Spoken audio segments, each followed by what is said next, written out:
On this episode of Real Estate on the Rocks, we're going to go over the 5 reasons you're going to fail. Welcome to Real Estate on the Rocks, where you get top shelf real estate conversations served straight up, never watered down. Here's your host, Dave Snowberger. Good morning. Welcome back to Real Estate on the Rocks. Today we are in the studio doing the big things again. I totally went off pace here.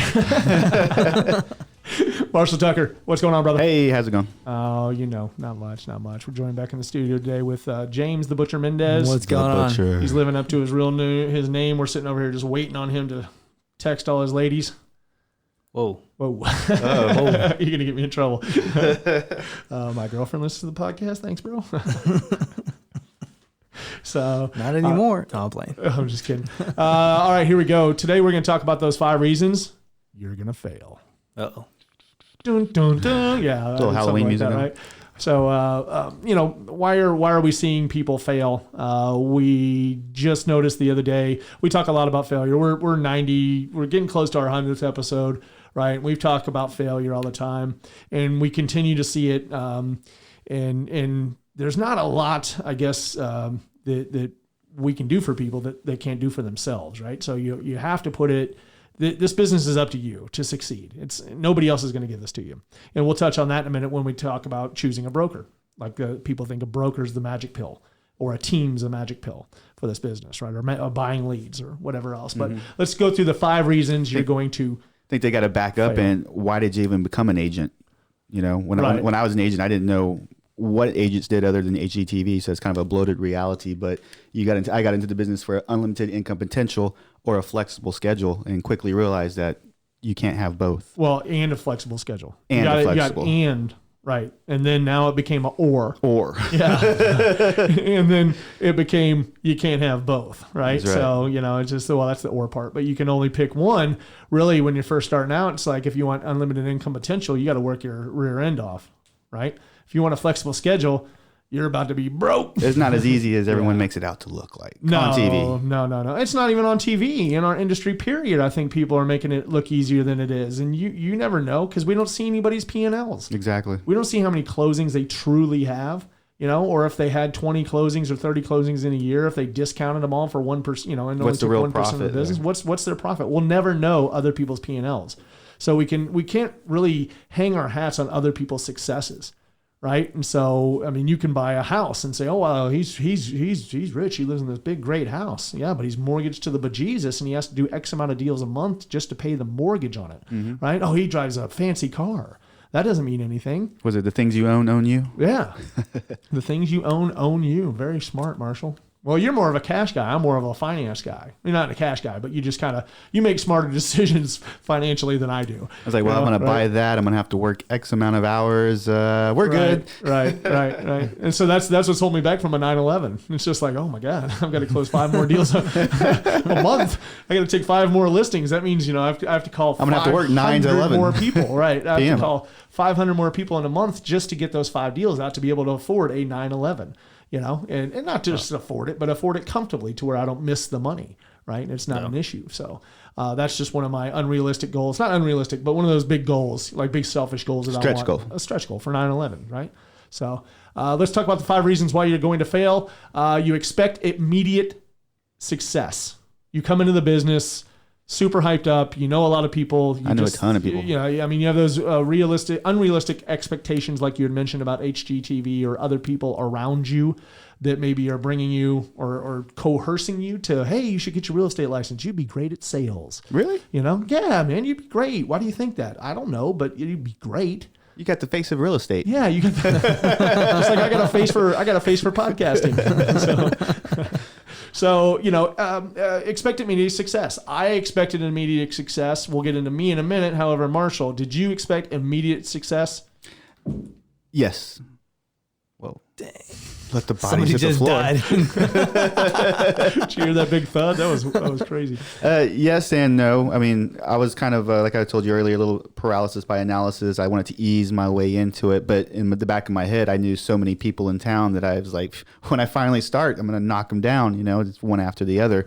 And it was that no trust and like factor. So, Right. or actually, it's no like, no and trust factor. No like and trust. No like and trust. I knew a bunch of people that everyone liked me, but they didn't trust me as that real estate professional. Right.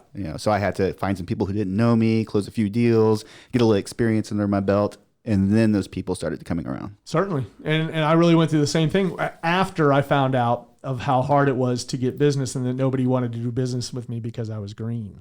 Mm-hmm. Right. And so I came into the business just kind of, I rushed through all my classes. I was on the express route. At the time I didn't really have a job. I was living off some money I made from selling one of my businesses. And so I came in every day. I would do basically the day classes, and then the night classes would start, and I would just back to back them, and I was all over the board. I didn't take them in any kind of plan specific way, like start here with, I don't even know what the real estate classes are called. This is how you know you've been out of formal right? classes too long. And so, the 90 hours I had to do or Yeah. whatever it was, 180 hours or whatever it was, like I didn't do them they weren't succinct. Like I just kind of just did them all at one. Yeah. And then, hey, you're ready for the test. You passed all these things and you're ready for the test. And so I scheduled my test and I got in really quick and I came firing into the business and crickets. I mean, it was crickets. Like my first year was crickets. For the first 3 months, 90 days, I didn't do squat, and that's really uncomfortable when you're a grown man at 40 years old, So you have 39 years old, a $500,000 30 house, and I want to sell it. Right. How many homes have you sold? None? Dude, I wasn't even getting that far. Don't even kid yourself. Like, I wasn't even getting that far. I wasn't even having those conversations every day because I didn't want to have the conversations. I expected in real estate, everybody was just going to come to me. Why? Because everybody needs a place to live. People have to sell their homes. People have to buy homes daily, right? So I just thought the clients were stocked up everywhere. And everywhere I go that saw me with my shiny name tag on would just say, oh my gosh, you're a realtor? I'm going to use you. Yeah, come over here. Let me buy a $500,000 house from you. No, I wasn't even getting that far. And then I didn't know what to say because I chose, in a sense, I liked the people at my brokerage, but I chose the wrong brokerage fit for me. Right. No. And so you'd have to do research to see who that broker is on me, but I'm not going to badmouth them. They were a great brokerage. It just wasn't at the time the right choice where I needed to be. Mm-hmm. I needed to be somewhere that had more of, that had training. Right. So I should have chose a brokerage off of training, and I should have chosen off a brokerage for, really, I chose a brokerage of what I could do for the brokerage versus what they could do for me. How'd you find that brokerage anyway? Because I know they don't have culture either. I mean, there's not much going on there. They came to the real estate schools and they just had the best lunches. There it is, people. Best lunches, you get the most agents. Yeah. So I've, on our recruiting stuff, when we hit over to, the real estate schools and we talk about EXP, that's why we take such great lunches with us now, is that, that's really going to help people remember you. So, no, just kidding. But it was that they followed up with me more and more and more than the other people did also. And so that should have taught me something right there. In hindsight, it does teach me how important follow-up was, because that person followed up with me constantly to make sure, did I need anything? Did I have any questions about any of the classes I was going through at the time? They put on their Google Calendar the day that I was going to take my test. And then the day I took my test and walk out of my test, they knew it. If I started it at noon, that I'd be done by 2:30. At 2:31, I got a phone call from that broker saying, hey, congratulations, you passed your test, right? And I had to say, hope so. No, you find out right there on the spot. Oh. You don't remember that? I don't remember that. Yeah, you find out right there on the spot. So you walk out knowing you're hanging your head high, or I was nervous. You're dipping it low. You're nervous for what though? After you took it, right? Yeah. Well, I mean, because I had studied and studied and studied, and I did pretty good on the practice test. And every time I went in, I started the test, I thought I did really well. Halfway through, I was like, I'm not killing this. I'm not doing as well as I thought I did. And then by the end, I was like, I feel pretty good about it. And so I was like, all right, well, if I feel the same way now that I did when I was doing the practice test, I should be fine. And so I was walking down the hall, I opened it up, and the first one said pass. I was like, oh, okay, one more. Slowly slid the other paper to the side, and it said pass. I was like, oh my God, I did it. I'm rich. It's all gonna happen now. I got this. And see, it's funny you guys say like, oh, I expected it to just flow because I know people and I've been in business here for a while. All this stuff. I'm an idiot. I thought it would just happen really well, just flow in and other things like military and everything else, I've been really successful and it's just flown really well flown the process really well for me. I don't know what I was thinking to think that I would come into a city where I hardly know anybody at all in a industry that I haven't worked on the sales side ever. And things are just going to magically flow the way they have with, and I'll be as successful as I have in the other careers I've done.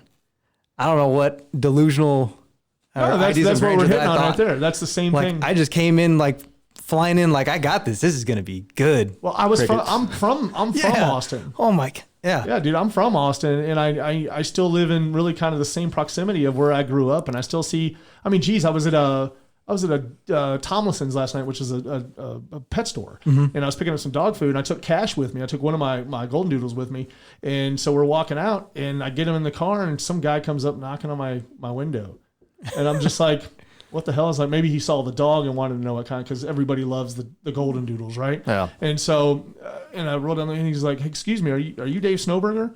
And I was like, yeah. The one and only. I was like, yeah. And like, I'm reaching for my pistol. No, I'm just kidding. Oh, you money? Right? Oh, you money?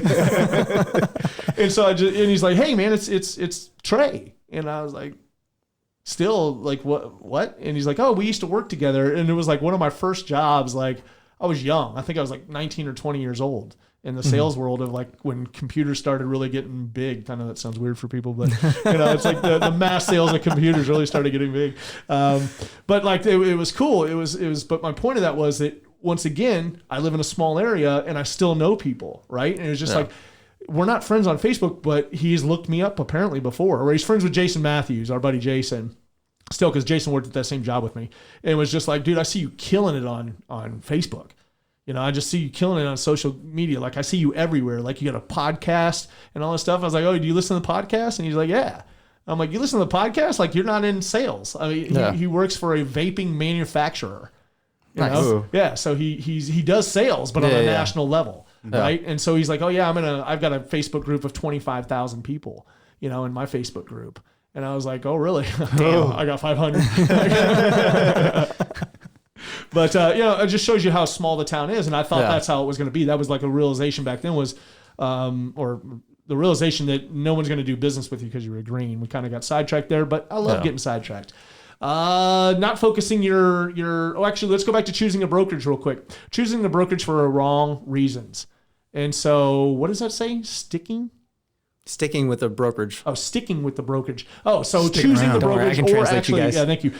Read our own handwriting. Sticking with the brokerage. Choosing a brokerage is one thing, right? Everybody's got to choose your brokerage when you first get into the business, and then it's really deciding after the first year. I would give you that brokerage a minimum of a year commitment and really give it all you got. And if they've got the right training program for you and they're putting you into action and they're showing you how to get out every day and do those things that you don't want to do, that's going to help you attract business, that's going to know, like, and trust you to solve their problems, then stick with them.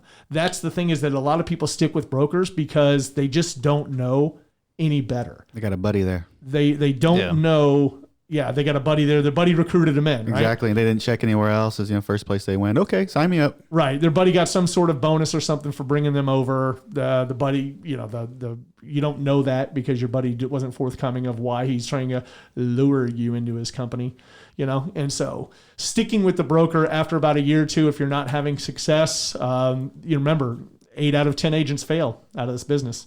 And so I would say that a lot of those 8 people, those 8 out of the 10 people are sticking with that brokerage until they just fail out of the business, right? And so there's people that choose brokerages based on splits.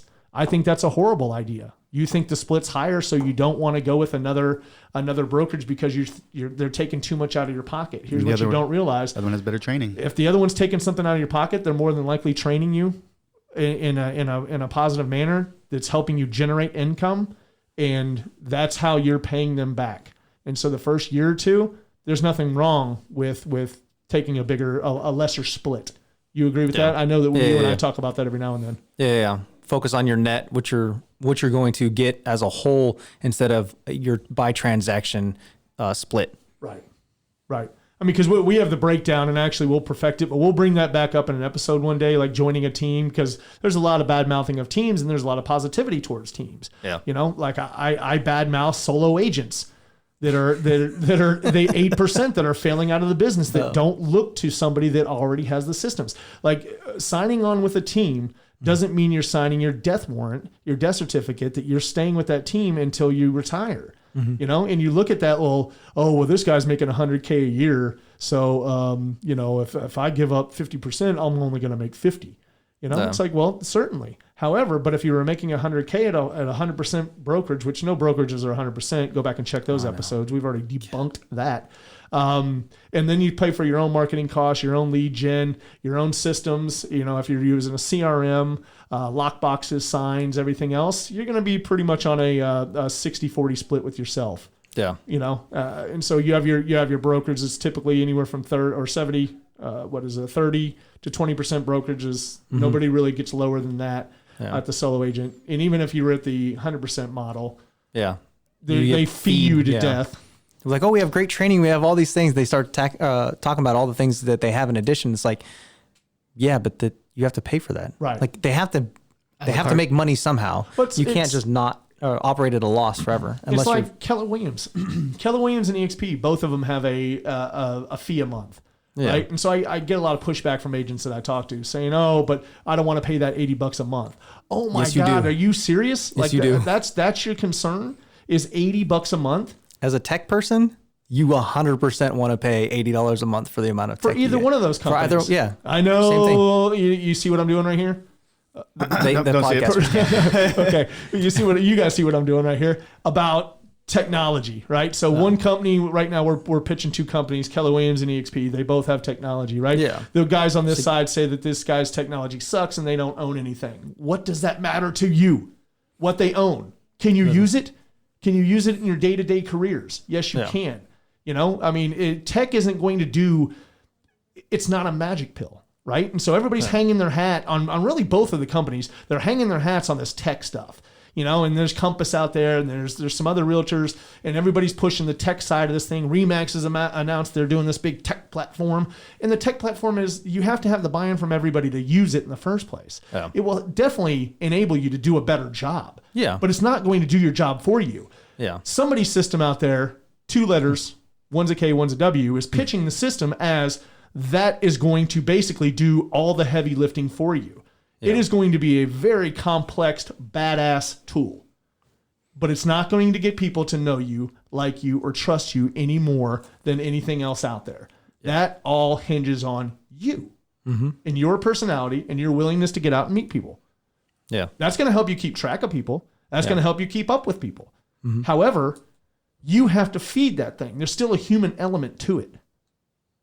Yeah. Right? Okay. Yeah. Pick up the phone and call. Yeah. None of them, if you don't do anything with them, none of them work.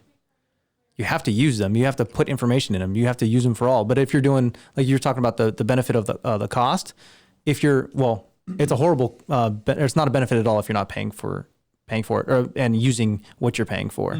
So with the teams, it's great because there's a significantly lower cost to the tools and systems that you have at your disposal as opposed to, solo, for example, or some of the other brokerages. It's just that small tech fee versus go out and buy everything by yourself, which is figure it out on your own. Yeah. Basically. Which gets really expensive really fast. So that's obviously, we've said this multiple times. That's why I don't like the whole 100% model or the way it's pitched, or some people will say like, go to this brokerage, you don't pay for anything, it's real low splits. Such a bullshit statement. But I look at the person's page, I'm like, I wonder how new the person, because they're saying this on a newer agent platform, of course. And you see that they've been to several different brokerages. They've been doing this for years. And I'm like, you're running an entirely different business than the person you're pitching that model to. If you don't pay anything in, how do they stay in business? They feed you to death. Yeah. You're paying for it. They're just hiding what you're paying for. Right. How that's certainly one of my concerns right there is that these new agents that they hop on. I think there's some Facebook groups out there that revolve around new agents. I know that ours is out there to help. Our podcast is out here to help new agents and really kind of beware of the certain things. But they put on there, should I join a team or go solo? right? And then you have all the solo agents that are air quotes succeeding in a high level saying F teams and all they do is this and all they do is this and blah, blah, blah. That person might not have the same personality as you, you know? And I'm still of the firm belief, here you go, I'm going to say it. Yeah. Not everybody can do this job at a high level, you know, and not everybody can survive in this career. If they could, the fail out rate wouldn't be 8 out of 10 agents. Yeah. You know, you just have a different ramp up speed, like a higher D, and certain ones are going to, you know, if I could have joined the team, I mean, I love where I'm at now. I do have a team. I have great teammates on my team. Mm-hmm.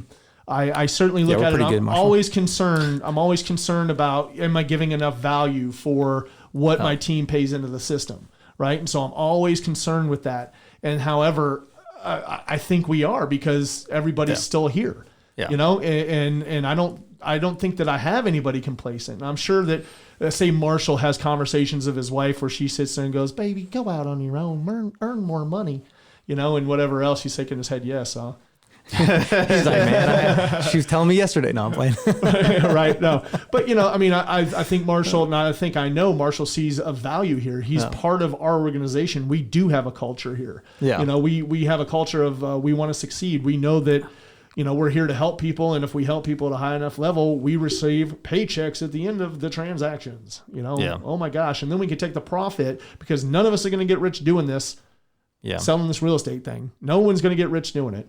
You know, what we're going to get, how we're going to get rich is what we do with the profits and how we continue to grow with our profits, right? And so can we invest in other things? Can we invest in single family residences or apartment complexes, or, you know, can we make other investments into other businesses? You know, I've got somebody approaching me right now that wants to do a barbecue business.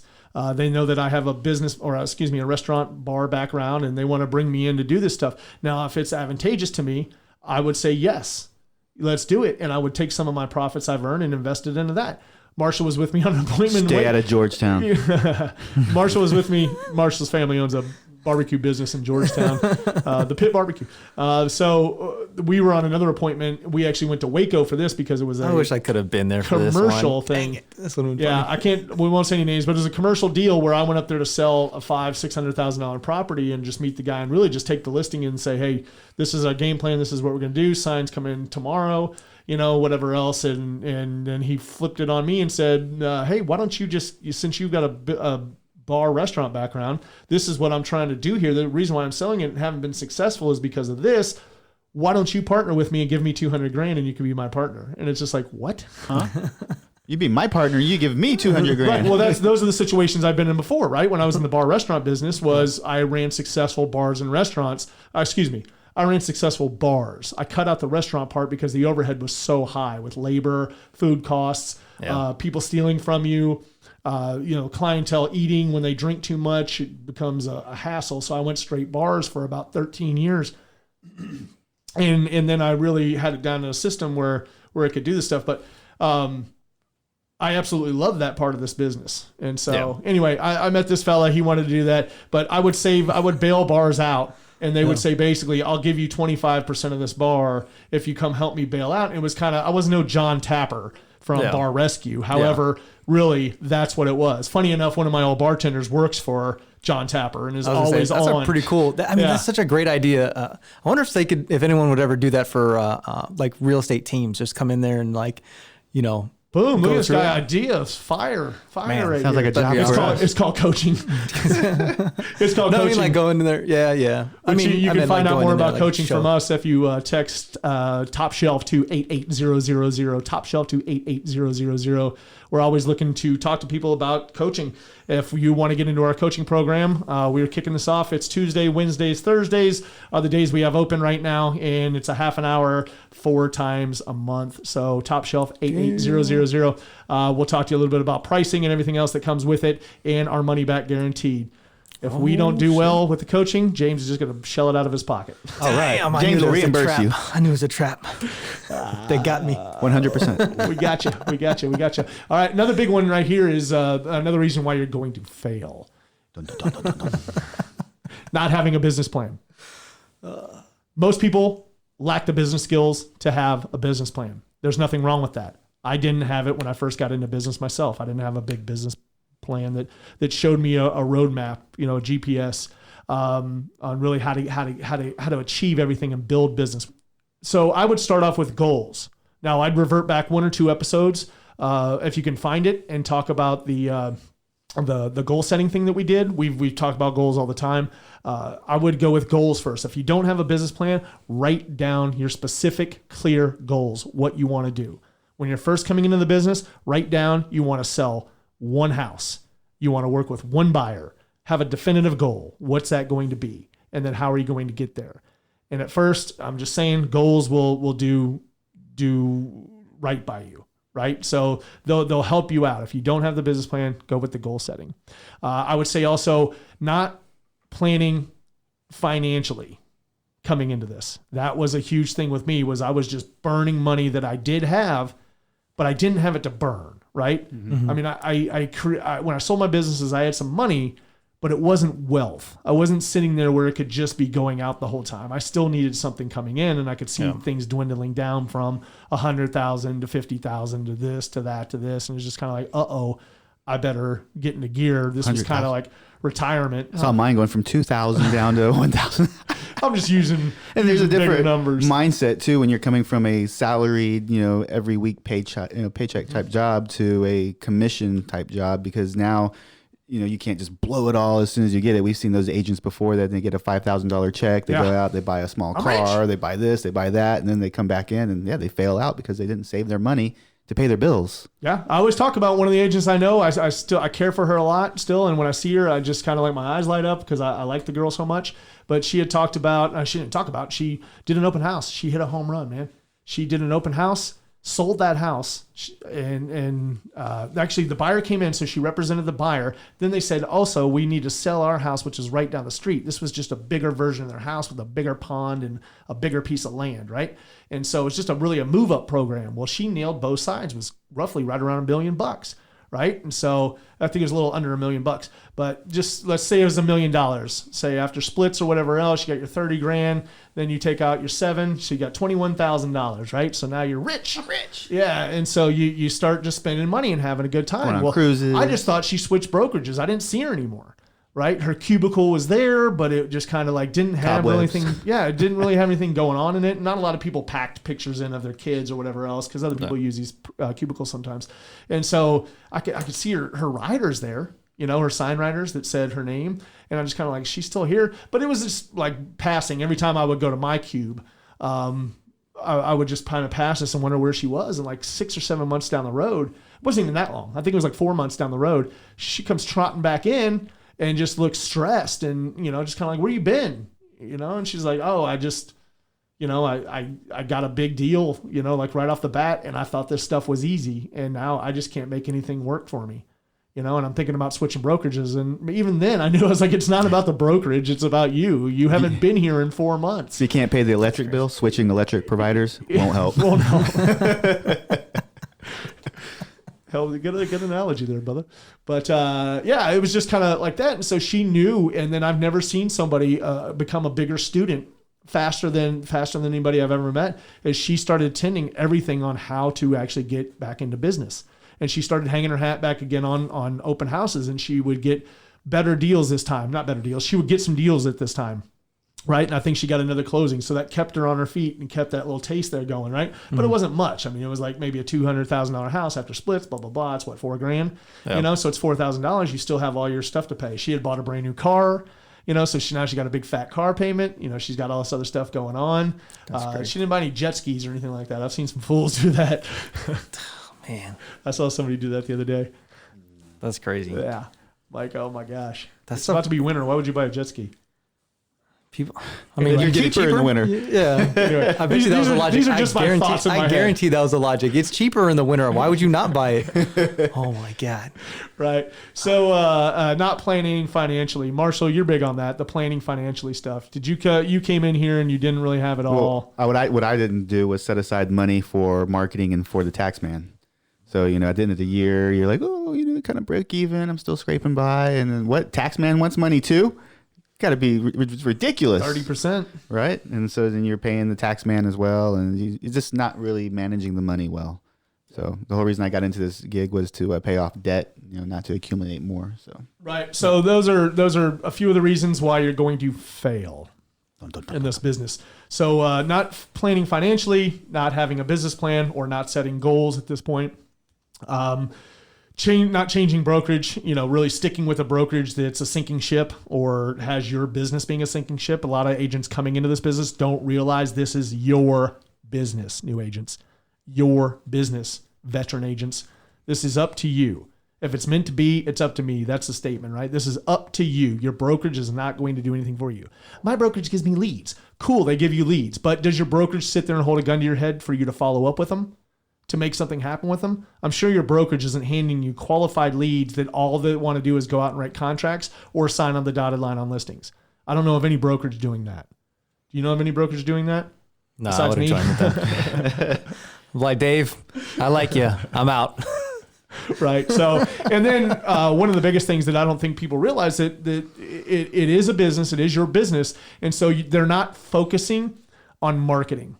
Right. And so marketing efforts are a big deal. You can market yourself for free. We live in the day and age of technology, of information technology. You can get out there. You can have a Facebook account. You can have a Facebook account for your business. You can have an Instagram account. You can have Snapchat, TikTok. There's so many things out there right now that you can do to be omnipresent in front of people to show them that you're a realtor. You don't have to show up on your Sphere's porch and say, hey, look, I'm selling real estate now. However, I would somehow work those conversations into your sphere of influence. I would write down the most 10 influential people in your business that live somewhere around you and pay them a visit, whether it's through a phone call, through a text messaging or whatever else, and say, hey, I started a career in real estate. I can't wait till you sell your home, and just be out there, say organically. Right. And say, hey, I can't wait till you sell your home. I remember when I was talking to you last time that you said you're going to sell your home around when your kids are going to graduate. Well, guess what? Your kids are graduating. So when it's time to sell your home, I want you to think of me. No pressure. Talk to you later. Click, move on to the next one. Right. And so tell everybody out there, that's marketing. That's getting the word out. That's getting the word out of that you are now a professional realtor and you can help them with their transactions, right? You don't have to worry about it that you don't know anything. That's what your broker's for. That's what other professionals around the business are for, to help you out through these transactions. I would get with somebody also while you're at that brokerage that you're sticking with, or if it's the right brokerage for you, I would find the top salespeople and surround yourself with them. I would ask them questions. What do realtors love to do? Talk about themselves. Mm-hmm. Yes, I know I do. I've based a whole show around it. So I would do that, but not focusing your marketing efforts or spending money, if you're going to spend money at all, or if you have any money to spend, on the right marketing things, right? And so there's Facebook ads. There's plenty of ways out there to organically learn, not organically, but learn the Facebook ads free. Mm-hmm. I mean, YouTube, I talk about YouTube all the time, how it trained me. I mean, everything trained me. I mean, the fairies trained me. Huh? YouTube's pretty good. Mike Ferry and Tom Ferry trained me. It's like, Tim and Julie Harris. They've got so much free content out there that you can pick up from them. There's the guy with Club Wealth. There's 1,000 people trying to be real estate coaches. Not trying, but they're doing it, but they might not have the success that some of the people that are on the limelight right now. And a lot of times I think their message is better because they're actually in the trenches doing this stuff. Yeah. Some of these coaches I've mentioned a second ago, they've never even sold real estate. Isn't that something? Tim and Julie Harris have. They came out of the gate, their first rookie year, they sold over 100 properties. And that's what got me on them, was that they had the experience to back it up. And when I started finding out, there was a few of those people out there that they've got good plans. Mm-hmm. They've got good coaching material, but they've never done it.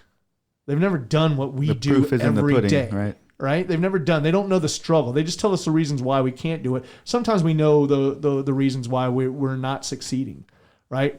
But I know there's plenty of coaching out there. There's plenty of people. If you want to coach with us, once again, I told you before, you can text Top Shelf to 88000. Top Shelf's all one word. But 80003 zeros, right? 2 8s, yep. 3 zeros. Cool. So I would continue to look at this stuff. These are the 5 reasons you're going to fail. If you don't take them seriously, the business won't take you seriously. If everything you have is predicated on buying leads from people or chasing that evergreen lead every day that's looking for something, and you're not building your database, you're not marketing yourself, you're not setting goals, you're not out there doing the things, working the open houses, going to visit properties. You know, I mean, one of our training things right off the bat is go visit 100 properties, you know, in a week. You got to know, that's a you lot gotta of know the properties. inventory. Yeah, you got to know your inventory. You got to know what 300,000 buys, 400,000 buys. You know, you got to know the finish outs. You got to know granite names. You got to know at eyesight. Is that a 36-inch cabinet or a 42-inch cabinet? Mm-hmm. Right? Are these soft close cabinets? This builder does all these upgrades and has this type of cooktop and uses Frigidaire appliances versus this one does Whirlpool appliances, you know, and doesn't have the soft close stuff. They don't do this rated window. This person does spray foam. I mean, knowing all these things really helps, and knowing the area that you sell in. James, I say that you're becoming very familiar with Austin, Texas, being you're somewhat new here, versus a guy that's lived here all his life, like Marshall, and just never came on this side of town, so he gets lost at every turn he takes. GPS to get home. Yeah. Well, that's what you need here. You need GPS to get home, and home is the bank for us, right? So profit is the product that we sell, and so all we need to do is serve at a high level. You know, your servitude needs to be at the highest level possible. And so if you're serving more people, if you're getting more people to know, like, and trust you, you can make it in this business and you won't fail. Speaking of failures, Marshall. No, I'm just kidding. I'm out. Knew it's coming. So let's talk about Magic Mike real quick. Guaranteed rate, Magic Mike. We've deemed him Magic Mike. I don't even know if he knows that yet. But you can text Magic Mike at 88000 as well if you want to hear about any kind of mortgage news, or you need him to solve a problem for you, because that's what he does as a mortgage lender, is he solves problems. If you'd like to get a hold of us, well, like I said before, top shelf at 88000. Or if you're interested in the 7-minute video that's changing so many lives out there, text Join EXP, one word, to 88000. We appreciate you listening. Smash that 5-star button down there. Give us a great review. We certainly appreciate it, and we will see you on the next one.